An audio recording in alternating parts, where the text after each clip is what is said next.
चेतस होने की पूरी विधि क्या है? आत्मज्ञान प्राप्त करने की क्या कोई विधि होती है?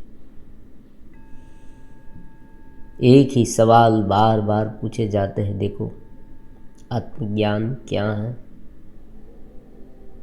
और उसे प्राप्त करने की विधि क्या है?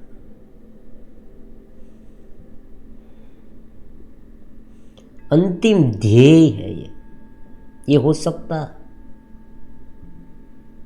क्योंकि बहुत सामान्य बात है कि जो चेतना व्योमवत है, उनके अंश हम हैं, फिर भी इतने दुखी है, असंतोष में गिरे हुए हैं। कोई और हमें चला रहा है। देखो, ये बहुत महत्वपूर्ण बात है। कोई और चला रहा है। अगर हम अपने आप बंधन में होते तो बात अलग होती।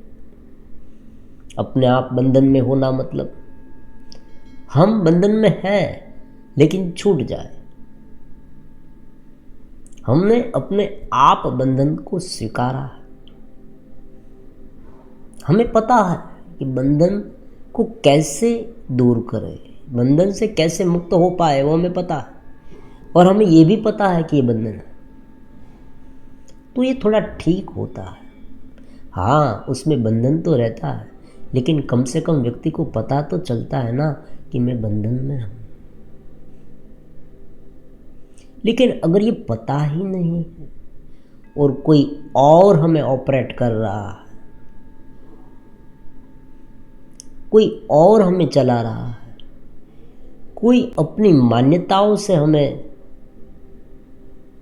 इधर उधर दौड़ा रहा है, कोई फंसा रहा है, अपने स्वार्थ के लिए हमारा उपयोग कर रहा है। देखो, ये होता है। ऐसा इसलिए हो रहा है क्योंकि हमने उसे बहुत भाव दे दिया। हम ये मानते हैं कि वही हमारा जीवन है, और वहां कुछ है।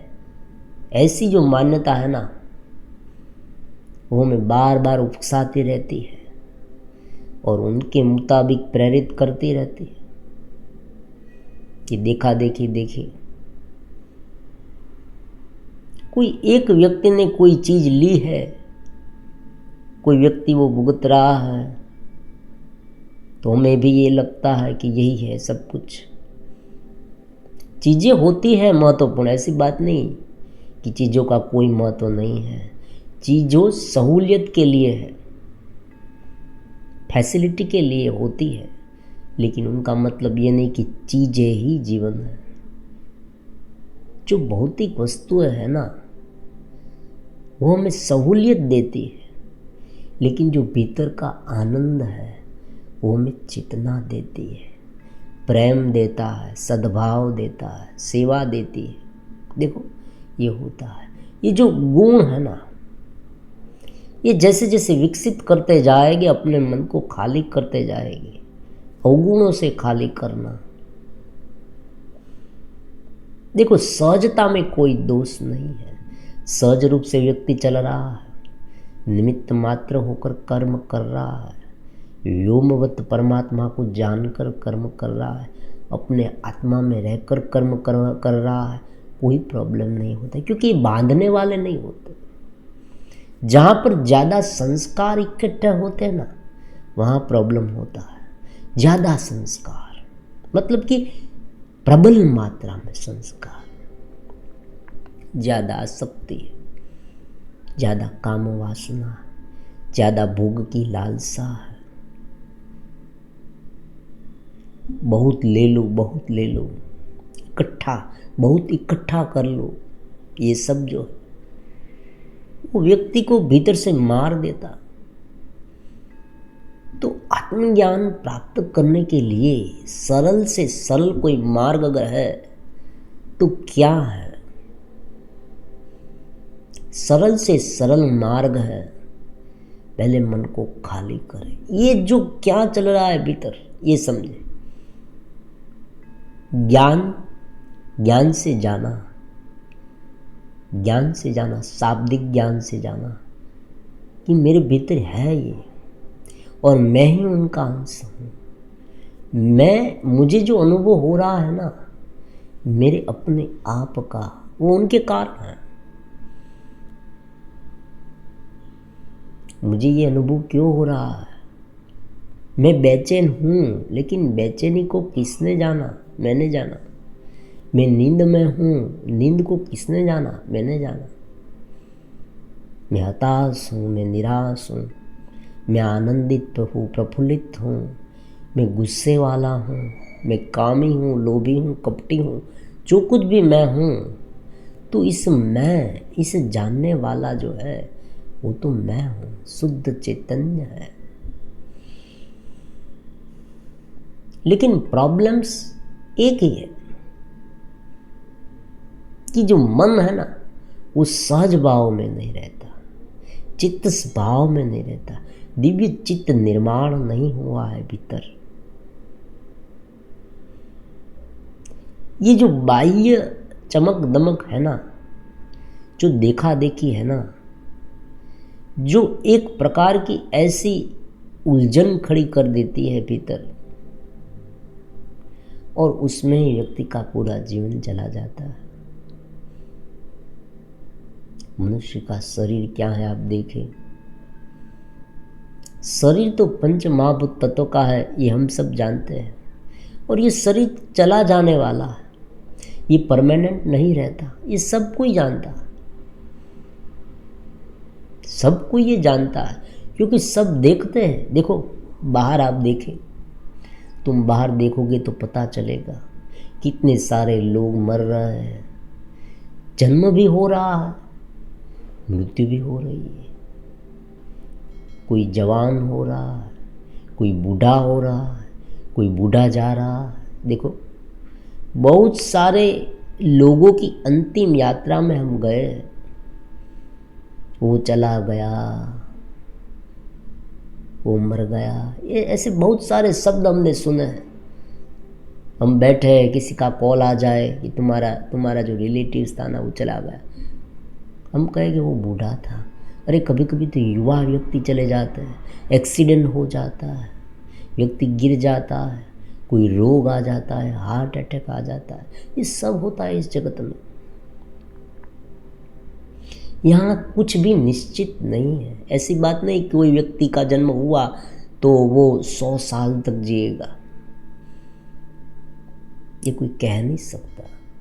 यहाँ कोई ऐसी निश्चितता है ही नहीं, कोई गारंटी नहीं है यहाँ, क्योंकि ये नित्य परिवर्तनशील है। क्या होगा, कब घड़ी में क्या होगा, किसी को कुछ नहीं पता। हमारे जीवन में आगे क्या होगा हमें नहीं पता। तो ये अनिश्चितता है, उनका स्वीकार करना ही पड़ेगा, हंसते हंसते करें या रोते रोते करें। तो ये अनिश्चितता को पहचाने और निश्चितता को पकड़े, ये बात होती है। सरल रूप से आत्मज्ञान प्राप्त करना है तो जो परिवर्तनशील चीज़ें हैं उसे पहले पहचाने कि हाँ ये परिवर्तनशील है, ये बदलती रहती है, वृत्तियाँ भी बदलती रहती है। देखो आज जो सुख का अनुभव हुआ है वो कल दुख में परिवर्तित हो जाएगा, ये संभव है। व्यक्ति आज बहुत सुखी है, अत्यंत आनंदित है, उसे प्रसन्न है, उसे ये लगता है कि मुझे दुनिया की सारी खुशी मिल गई, लेकिन दूसरी ही पल में उसे ये भी लगने लगता है, वह संतोष में डूब जाता है कि ये तो कुछ नहीं है। देखो मेरे सामने वाले बगल के पड़ोसी ने तो क्या किया, इतनी बड़ी कार ले ली, मेरी कार तो छोटी है। तुरंत ये नशा गायब हो गया, जो खुशी मुझे लगती थी वो खुशी गायब हो गई। ये छोटे छोटे एग्जाम्पल से क्या साबित करना चाहते हैं? हम ये साबित करना चाहते हैं कि ये मनोवृत्तियाँ है, चलित मनोवृत्तियाँ। जैसे शरीर चलित है, शरीर चलित है, उसी तरह से मनोवृत्तियाँ भी चलित है। अलग अलग अनुभव जो होते हैं वो भी चलित है। कभी कोमल अनुभव होते हैं, कभी रुखे अनुभव होते हैं, कठोर अनुभव होते हैं, कभी दुख के अनुभव होते हैं, कभी सुख के अनुभव होते हैं। सुख और दुख, लेकिन इसमें जो आनंद है ना, वो हम ये मानते हैं कि सुख और आनंद दोनों एक है। बात ये नहीं। आनंद को अध्यात्म की भाषा में आत्मा का आनंद कहा गया है। आत्मा सच्चित आनंद है। देखो, परमात्मा को क्या कहा गया है? सच्चित आनंद, चिदानंद रूपम, शिवोहम शिवोहम, ये कहा गया है कि तुम्हारे भीतर जो आत्मा है ना, वो सच्चित आनंद है। तुम्हें ये आनंद की अनुभूति इसलिए हो रही है क्योंकि आनंद तुम्हारा स्वरूप है। आनंद की अनुभूति तुम्हें इसलिए हो रही है। अगर आनंद हमारा स्वरूप नहीं होता तो हमें आनंद की अनुभूति होती ही नहीं। और ये आनंद की अनुभूति निरंतर हो सकती है बिना कोई आधार के।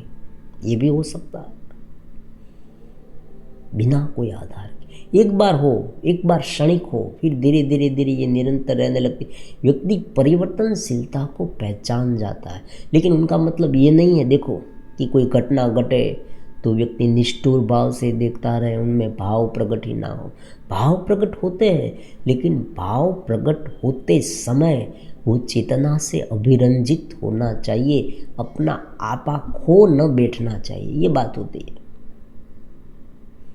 भाव प्रकट होते हैं, दया के भाव। देखो, कोई व्यक्ति पीड़ित है, दुखी है, शरीर में रोग है, तो हमें उनकी हेल्प करनी चाहिए।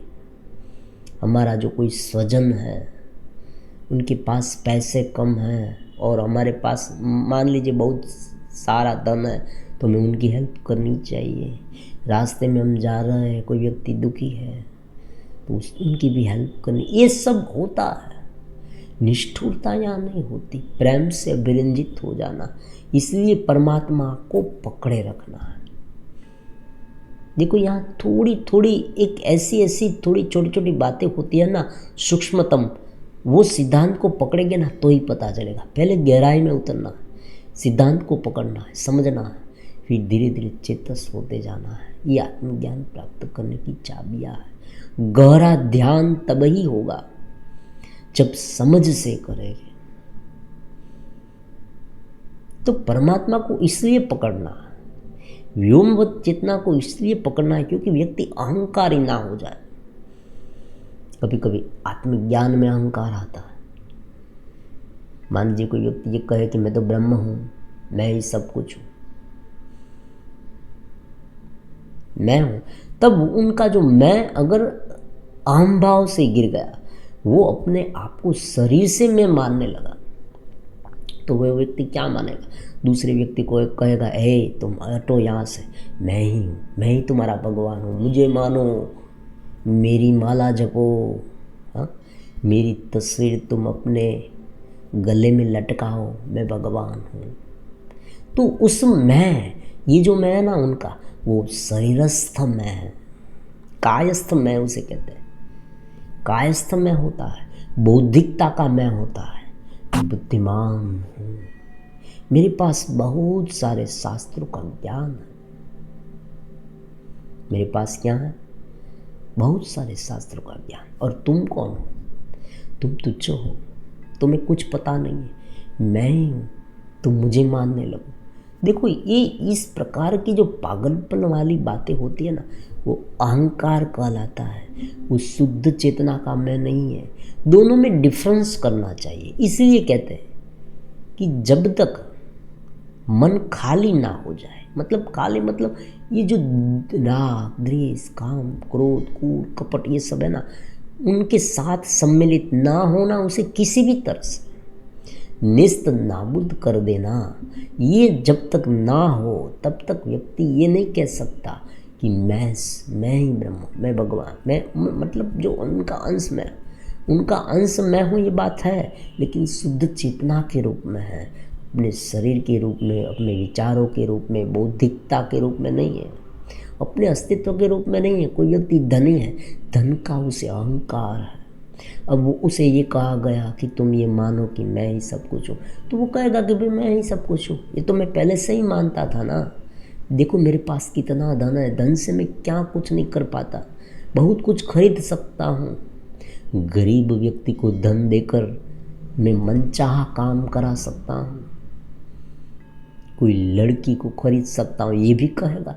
देखो कुछ भी हो सकता है, उनका यौवन खरीद सकता हूँ, ये भी हो सकता है। कुछ भी व्यक्ति करेगा, मनमानी करने लगेगा, किसी का शोषण करेगा, शारीरिक रूप से, मानसिक रूप से। देखो ये होता है अध्यात्म में। ये बहुत सारी बुराइयाँ इस तरह से धीरे धीरे आज आ गई है, क्योंकि समझ नहीं है और व्यक्ति उनका फायदा उठाना चाहता है। क्योंकि अहंकार किसी को नहीं छोड़ता। अहंकार क्या करता है, कहीं से भी छोटी सी खिड़की अगर मुझे मिल जाए बाहर निकलने के लिए, उसे वो ये चाहता है कि मुझे मत मारो, मुझे मत मारो। क्योंकि जब चेतना प्रकट हो, जब व्यक्ति स्वयं को चेतना में, परमात्मा में लीन होता है, तब अहंकार का गलन होता है। और अहंकार को ये कतई पसंद नहीं है कि मेरा गलन हो।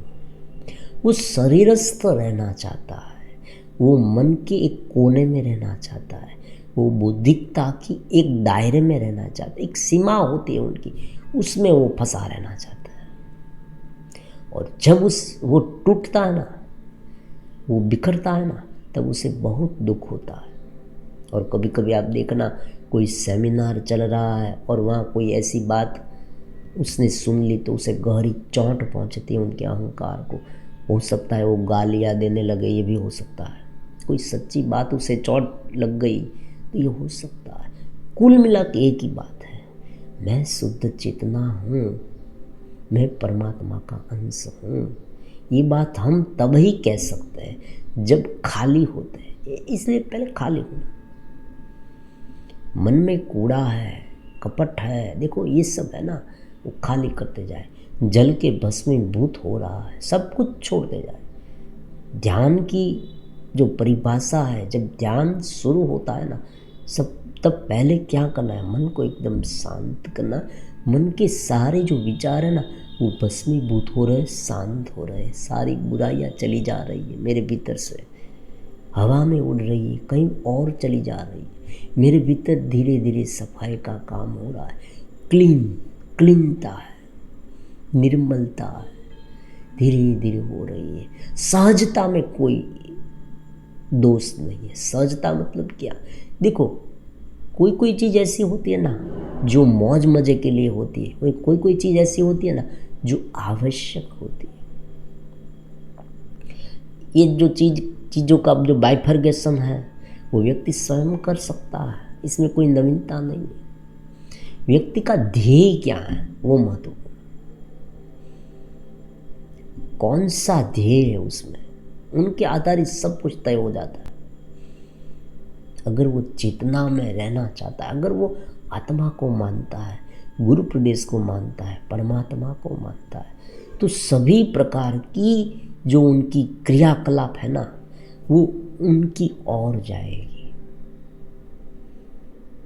और अगर वो केवल दुनिया को मानता है, जगत में मौज मजा करना चाहता है, केवल ही जगत को ही सच मानता है, तो स्वाभाविक रूप में बहुत सारे अलग अलग प्रकार के दुर्गुण उसमें धीरे धीरे स्टोर होते जाएंगे। परमात्मा को, चेतना को नहीं मानना, उनमें नहीं रहना, इनसे बहुत सारे अलग अलग प्रकार के दुर्गुण क्रिएट होते हैं।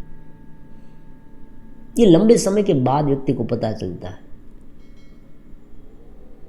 अब देखो, परमात्मा को मानना उनकी मतलब ये नहीं है कि कोई भगवान के स्वरूप को ये सब हो सब, ये नहीं।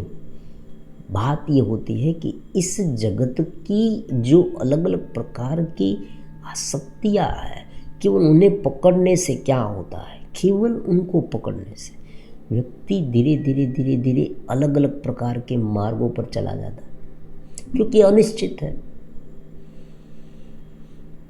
कोई भी चीज़ अगर अत्यंत प्रिय है तो उस चीज़ को पाने के लिए वो कुछ भी करने के लिए तैयार हो जाता है।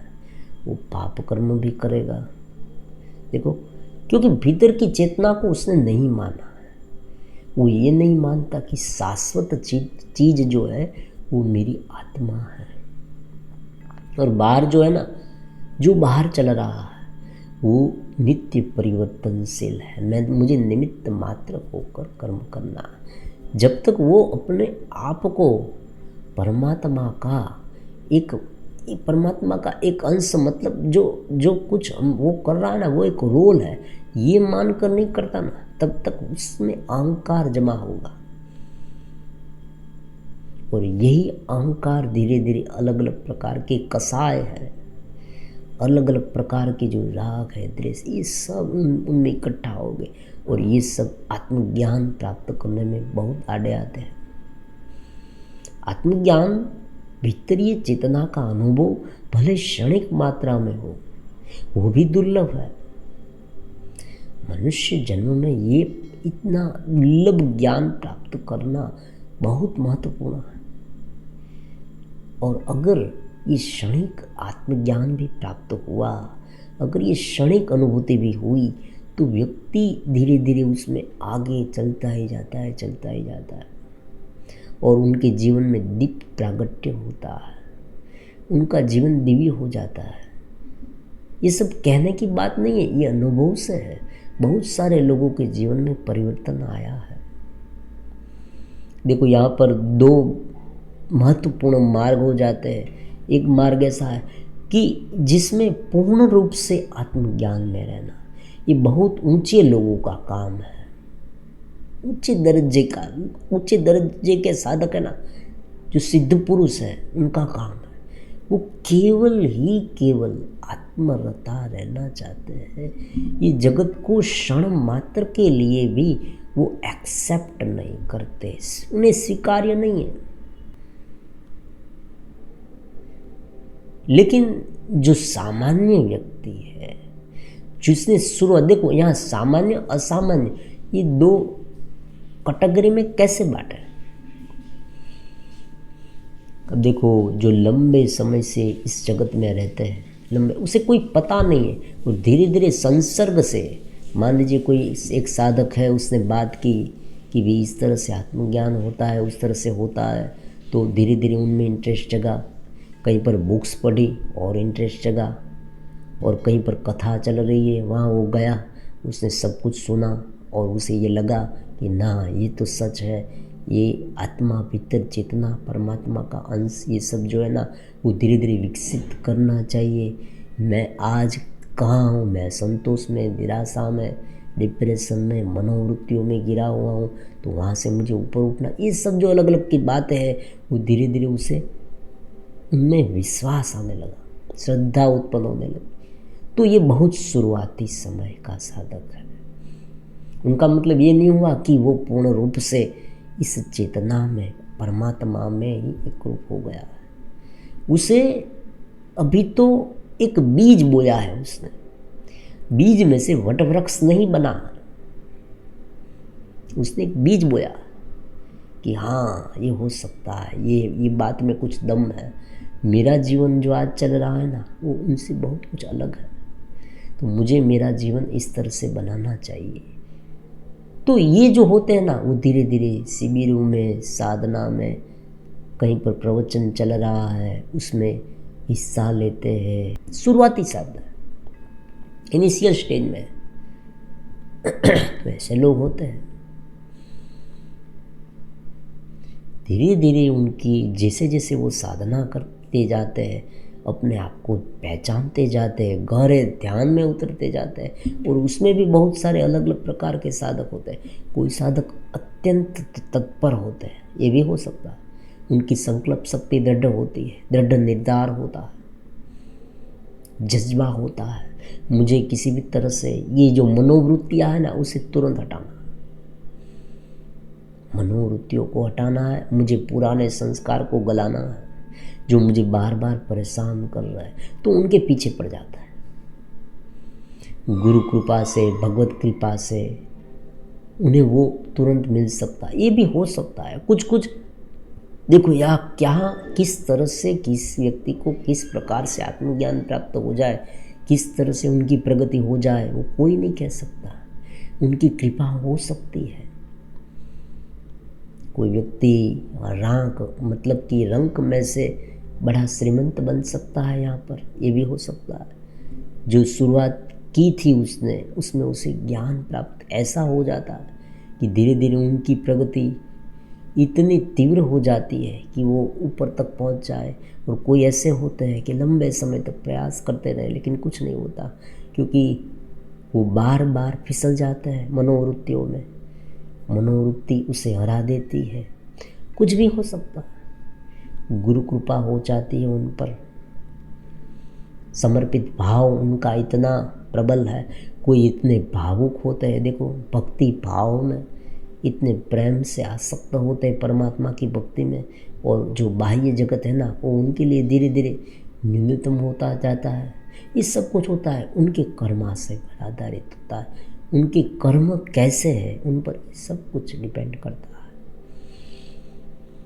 तो आत्मज्ञान में बहुत सारी अलग अलग अवस्थाएं होती है, लेकिन मूलभूत बात को अगर पकड़ेंगे ना तो हम कहीं पर भी हो, कहीं पर भी क्यों ना हो, धीरे धीरे धीरे आगे बढ़ते जाएंगे। और यहाँ पर एक बात बहुत महत्वपूर्ण है, याद रखना कि यहाँ पर ऐसा कभी मत मानना कि मुझे पूर्ण टोच की जो अवस्था है ना वो मिल जाए, फिर ही तब ही मुझे आनंद मिलेगा और तब ही कुछ होगा। ऐसी बात नहीं होती। यहाँ पल पल में आनंद है। व्यक्ति जैसे ही जुड़ता है इस मार्ग में बदलाव शुरू हो जाता है। और यहाँ पर कितना चला वो तुलनात्मक अभ्यास भी नहीं करना। ये मार्ग ही ऐसा है, क्योंकि अगर ये मार्ग इसलिए ऐसा है कि अगर हम ये सोचने लगे कि मुझे ये हो वो हो, ये नहीं हुआ वो नहीं हुआ, तो हम फिर से नीचे आ जाएंगे। धीरे धीरे धीरे धीरे व्यक्ति अपने आप ये मैं को भूलना चाहिए। नियमित अभ्यास से अभ्यास वैराग्याभ्याम तन्निरोधः, भगवान ने कहा ना। तो ये ज्ञान की अलग अलग विधियाँ होती है ना, वो विधि केवल बाह्य होती है। लेकिन जैसे कोई मान लीजिए आपको सोना है, आप कहेंगे मुझे सुला दीजिए, वो कहेगा हाँ मैं आपको सुला दूंगा। वो आपको क्या करेगा, बिस्तर पर लेटाएगा, फैन चालू करेगा, एसी चालू करेगा। बिस्तर अच्छा है, आपको कोई चद्दर बदर देगा अच्छी, लेकिन नींद तो स्वयं आती। कोई व्यक्ति अगर सो नहीं पा रहा है, मान लीजिए आप उसे टैबलेट दे, वो बात तो अलग है कि भाई उनके चेता तंतु को आप पूरी तरह से सुसुप्त कर दे, वो बात अलग है। लेकिन आप उसे नींद नहीं दे सकते। चीज वस्तुएं दे सकते हैं, अच्छी सहूलियत दे सकते हैं। तो उसी तरह से साधना है, ध्यान है, समाधि है, वो व्यक्ति की भीतर आधारित है। कोई नहीं कह सकता कब होगा ये आत्मज्ञान। विधि सब कहेगी। कोई कहेगा तुम एक काम करो, तुम एक माला लो हाथ में और मंत्र जाप करते रहो, हरे कृष्णा हरे कृष्णा हरे कृष्णा हरे कृष्णा, तुम्हें आत्मज्ञान हो जाएगा। कोई कहते हैं कि तुम अहम ब्रह्मास्मि हर रोज बोलते जाओ, तुम्हें आत्मज्ञान हो जाएगा। कोई कहता है तुम समझ विकसित करो, भीतर को जानो, तुम्हें आत्मज्ञान हो जाएगा। लेकिन देखो व्यक्ति को, और दूसरी बात ये होती है कि वो ये बार बार चेक करता है, बार बार दूसरे को पूछता है कि देखो मुझे आत्मज्ञान हुआ या नहीं हुआ। ये भी नहीं, व्यक्ति को स्वयं पता चल जाता है कि मुझे ये ज्ञान हुआ।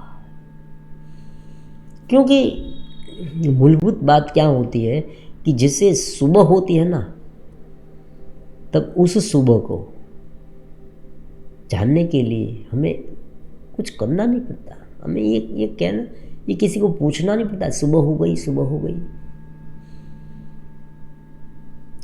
हो गई वो जाना हमने। लेकिन इनके लिए किसी को पूछना नहीं पड़ता। हम उठते हैं चारों हो सुबह हो गई। वो स्वयं पता चल जाता है। व्यक्ति देखो, इनकी थोड़ी बहुत झलक ऐसी है कि व्यक्ति जो अपनी मनोवृत्तियाँ है, अपना मन है, अपने ये सब जो अलग क्रियाकलाप है, शरीर है, ये सबको पहचान जाता है।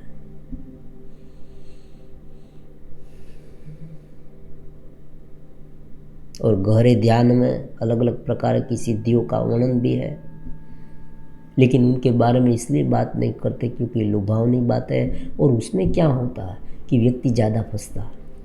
कभी कभी वो सिद्धि प्राप्त करने के लिए आत्मज्ञान प्राप्त करना चाहता है, साधना करना चाहता है, और वहाँ अहंकार ज़्यादा प्रबल होता है, क्योंकि वो ये मानता है कि मुझे अगर सिद्धि मिल जाए तो बहुत सारे लोगों के ऊपर मैं कंट्रोल कर पाऊँगा, ये सब वो सब, उनसे धन ऐंठ लूँगा।